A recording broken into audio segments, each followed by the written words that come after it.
Now that the big beautiful bill is the law of the land, the implementation of it is now shifting down to the state level. Next legislative session, lawmakers in Oklahoma City will have to juggle changes to Medicaid, known as Sooner Care, as well as changes to SNAP, all while fixing the ongoing financial crisis at the Department of Mental Health and Substance Abuse Services. Joining me on the program tonight to talk about it, all unedited, is Speaker of the House Kyle Hilbert, who just finished his first session as Speaker. Joining me today on the program is Speaker of the House, Kyle Hilbert. Thanks for joining me today. I appreciate it. Good to be here. This was your first session as Speaker. Was it everything you thought it would be? Everything and then some. We had a really great session. You know, we set out as a House Republican caucus wanting to come and really focus on making Oklahoma better, having better educational outcomes, reducing tax burden for Oklahoma families, and just making Oklahoma all a better environment for people who want to come and live and work and play. And I feel like we accomplished that this session, and a lot of really good things we were able to get done. Let me ask you, because I know we're going to get, you've probably seen the press release about Superintendent Walter's free school lunch thing, but as I'm digging into the authority, this seems like legislature stuff to me. Is that correct? And can you address some of the concerns the school districts have about their budgets? Sure. You know, one of the interesting things about that statement when it came out is we did have legislation a couple of years ago that would have actually done this, and it passed the House. I want to say 91-7 or 91-6. It overwhelmingly passed. But what our legislation would have done is it would have also provided the funding to implement this, as well as instead of just making it a mandate on the local school districts. Now, there are many school districts throughout the Tulsa viewing area, as well as the state of Oklahoma, who do provide lunch for all of their students because they reach a certain poverty threshold that they qualify for a federal program.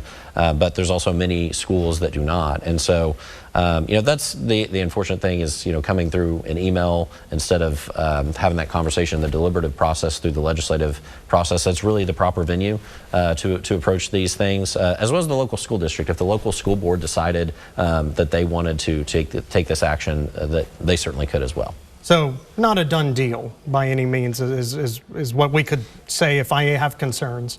I would say so. I mean, we're still looking through it. You know, the state superintendent, he did call me before, you know, sending out the email and told me a little bit about what he was planning to do. But, you know, I think at the end of the day, we'll see how it plays out in the coming weeks as school starts next month. Last week, there was the Loft report on the Department of Mental Health. There were some shocking things in there, at least reading it from my perspective. Were you shocked or concerned about some of the things in there, and what stuck out to you the most?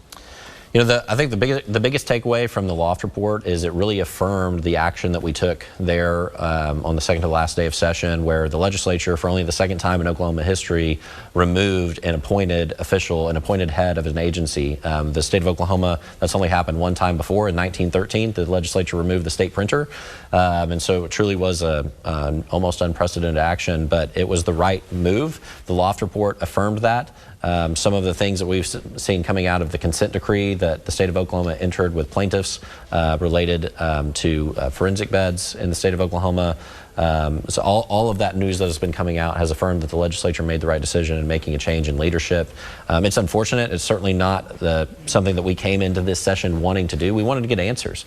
And what you saw that was not normal for us in the legislative process is we called in the Department of Mental Health and had public hearings and made them go under oath when they swore testimony to the Oklahoma legislature. Now, that's something your viewers are probably used to seeing in Washington, D.C., in Congress and U.S. Senate hearings, but normally we don't do that in Oklahoma because we take agency directors and those that come and testify, we take their word for it. But unfortunately, we were realizing that there was a good chance we were not being given accurate information, and so we made those that testified in our select committee go under oath. And as the investigation went on, it was very clear that we needed a change in leadership. And so I appreciate the governor appointing Admiral Slavonic to step into that role, because that's what we needed, is someone like that with integrity and trustworthiness to come in and just provide leadership to the organization. And so now we've got to go build this and go fix the mental health system, because in Oklahoma we've had problems for decades and decades in mental health, and the COVID pandemic certainly made it worse, and then this whole fiasco we've been dealing with for the last year or so now hasn't helped matters at all. So now it's time for us to put a plan together, go execute it, and go improve mental health outcomes in the state of Oklahoma. I was going to say, I know you all put a Band-Aid on it coming out of this session. Are you confident you'll have a grasp on what really happened to this money, or if it was misplaced or is just missing? Are you confident you will have those answers you need going in to February? I believe so. You know, the state auditor has been digging into it. Loft, as we were talking about, our internal watchdog in the legislature has been looking into it as well. And so I'm confident that we'll have a lot more answers. The unfortunate timing of everything, how it happened this session, is we're in the middle of May and this crisis is emerging, and we have to make decisions without having all of the information. And sometimes, unfortunately, that's just the reality of the circumstances. You have to take the information that you have and make the best decision that you can with the information that you have at the time. And so we did that in pulling the trigger on that resolution to make a change in leadership. And fortunately, or unfortunately, the evidence as has come out since then was that we made the correct decision. I am concerned because you all came out of session with an understanding of you would change the Board of Cosmetology, you have mental health, now you have Big Beautiful Bill with SNAP and Sooner Care changes, and now we're hearing from the White House you will likely have to foot the bill more for FEMA by the end of the year. This is a lot you all are having next session. I'm wondering, do you call for special session to try to get something off the table, or how do you handle all of this going into next session? Yeah, I'll tackle the easiest issue you mentioned first. So on Cosmetology Board, what we did, we enacted a one-year extension to the Cosmetology Board there at the end of session. There were a lot of concerns about the board just going away, and that did not need to happen, just abolishing the Board of Cosmetology or the Funeral Home Board. Those were the two on the chopping block, and the legislature extended both of those. And so next session we'll come in and address that in the legislative process. Looking at the Big Beautiful Bill, certainly the part that many people are excited about are tax cuts. And in Oklahoma, we had our own beautiful bill. It wasn't as big as the Big Beautiful Bill in Congress, but we had our own beautiful bill that reduced the top rate of income taxes, but also eliminated the bottom three brackets of income tax. So every Oklahoman who pays income taxes is going to have a tax cut this next year.